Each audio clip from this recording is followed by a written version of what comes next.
Iron man का mark 1 armour भले ही दिखने में अच्छा ना हो, पर रॉ पावर के मामले में ये अकेला ही काफी है। हे गाइस, कैसे हैं आप सब? It's your buddy nerd Indian here. तो आज हम बात करने वाले हैं टोनी के पहले आर्मर यानी कि मार्क 1 के बारे में।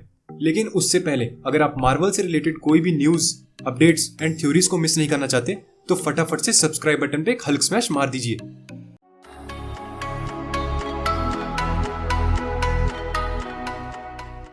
तो अब हमें ये तो पता ही है कि ये आर्मर टोनी ने बनाया है, लेकिन इसको बनाने में हो येंसन ने भी काफी मदद की थी। और इन दोनों ने ये आर्मर तब बनाया था जब टोनी को एक टेररिस्ट ऑर्गेनाइजेशन ने पकड़ लिया था जिसका नाम था 10 रिंग्स, जब वो अफगानिस्तान गया था जेरिको मिसाइल की टेस्टिंग देखने। अब अगर आप यहाँ तक आ ही गए हो तो एंड तक जरूर देखना, क्योंकि एंड में इस आर्मर से रिलेटेड एक ऐसा फैक्ट बताऊंगा जो ज्यादातर लोगों को नहीं पता होगा। मार्क 1 आर्मर का प्राइमरी फंक्शन टोनी के हार्ट के लिए एक पेसमेकर की तरह काम करना और उसके दिल को धड़कने में मदद करने का था। और इसका रीजन तो हम सब जानते ही हैं, क्योंकि एक्सप्लोजन की वजह से उसके चेस्ट में श्रैपनल्स चले गए थे। मार्क 1 आर्मर के सर्किट्स टोनी के ब्रेन वेव से कोऑर्डिनेटेड हैं, जिसकी वजह से ये सूट हर एक वो एक्शन परफॉर्म कर सकता है जो कि एक नॉर्मल इंसान परफॉर्म कर सकता है। और आपको ये तो पता ही होगा कि इस आर्मर का पावर सोर्स एक इलेक्ट्रोमैग्नेट है जिसके ऊपर स्मॉल बैटरीज लगी हैं और इन बैटरीज को दोबारा चार्ज भी किया जा सकता है। जो मैं अब बोलने वाला हूँ इसको सुनकर आप जरूर हैरान हो जाएंगे। मार्क 1 आर्मर को कंफर्टेबल बनाने के लिए एक लैम्प के वूल का इस्तेमाल हुआ था। अब भाई टोनी स्टार्क है, वो कंफर्टेबिलिटी के मामले में कॉम्प्रोमाइज कैसे हो सकता है? इस आर्मर का सबसे मेन फीचर है उसके जेट बूट्स, जो टोनी ने रॉकेट थ्रस्टर्स की मदद से बनाए थे।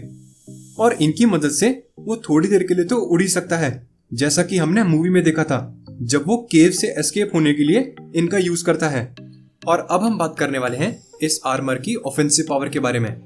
तो पहली चीज तो ये टोनी की स्ट्रेंथ को काफी इंक्रीज करता है, जिसकी मदद से टोनी ब्रिक वॉल्स और मेटल डोर्स को तो आसानी से तोड़ सकता है। और अगर कोई नॉर्मल बंदा इसके सामने आ गया तो भाई उसे तो फिर भगवान भी नहीं बचा सकता, जैसा कि हमने मूवी में देखा था। और अगर हम कॉमिक्स के अकॉर्डिंग बात करें तो इसके वेपन्स में आते हैं एक मिनिएचर फ्लेम थ्रोवर, जिसको हमने मूवी में भी देखा था। और टोनी के इस आर्मर में टीयर गैस के बॉम्ब्स भी हैं। और ये आर्मर किसी इंसान को आसानी से इलेक्ट्रोक्यूट भी कर सकता है। अब हम बात करेंगे इस आर्मर की डिफेंसिव पावर के बारे में। मार्क 1 की डिफेंसिव पावर्स की बात करें तो ये आर्मर गन फायर को तो आसानी से रोक सकता है, लेकिन शायद आपको ये पता ना हो कि ये आर्मर एक कैनन बॉल को भी आसानी से झेल सकता है। लेकिन नोट करने वाला पॉइंट ये है कि ये आर्मर सी वाटर से रस्ट प्रूफ नहीं है।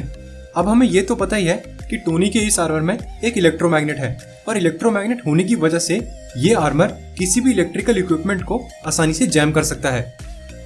तो ये थी मार्क 1 की ऑफेंसिव और डिफेंसिव पावर्स। वेल, केव में लिमिटेड रिसोर्सेज के साथ ऐसा आर्मर बनाना भी अपने आप में कमाल ही है, और ऐसा कमाल सिर्फ एक ही बंदा कर सकता है, वो है टोनी स्टार्क।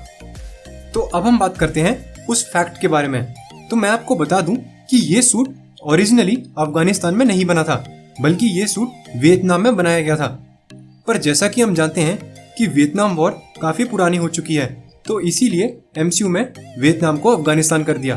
तो गाइस, जाने से पहले वीडियो को लाइक जरूर करना, और अगर आपने अब तक सब्सक्राइब नहीं किया है तो इतना इंतजार भी ठीक नहीं होता। फटाफट से सब्सक्राइब बटन पे एक हल्क स्मैश मार दो।